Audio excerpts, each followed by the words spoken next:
নির্বাচনের পূর্বে ফ্যাসিবাদের দোষর ঘৃণ্য অপরাধীদের বিচার নিশ্চিত করা, লেভেল প্লেইং ফিল্ডকে নিশ্চিত করা, এই সব দাবি বাস্তবায়নের পথে আমরা দেখছি রহস্যজনকভাবে একটি প্রভাবশালী শক্তি সরকারের উপরে জোর খাটিয়ে লেভেল প্লেইং ফিল্ড বাস্তবায়ন করতে দিচ্ছে না।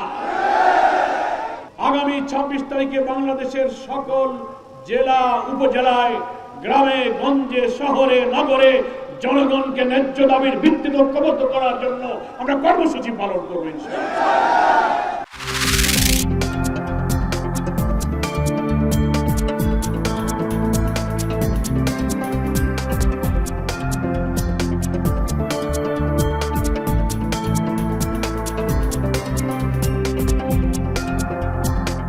যতই নির্বাচন ঘনিয়ে আসছে, ঐক্যমতের আলোচনা শুরু হয়েছে, চলতেছে, তখন আমরা দেখলাম কেউ কেউ পিয়ার নিয়ে রাস্তায় নামতেছেন, প্রোগ্রাম করতেছেন। দ্যাটস গুড, প্রোগ্রাম করা ভালো, জনগণকে সচেতন করা ভালো, কিন্তু এর অর্থ এই না যে আপনি এক ধরনের কর্তৃত্ববাদিতা, আপনার মতামত জনগণের নাম বলে জনগণের অনুমতি না নিয়ে চাপিয়ে দিন।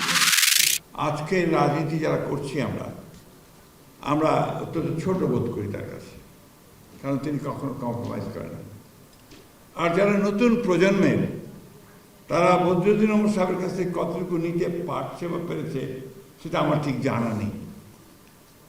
একটা কথা এখানে খুব জোরে সরে এসছে বদরুদ্দিন ওমর সাহেবের কথাগুলো থেকেই, যে সংগঠন সংগঠন সংগঠন। আমার মনে হয় ব্যক্তিগত ধারণা থেকে বিপ্লব তখনই সফল হয় যখন সংগঠন থাকে।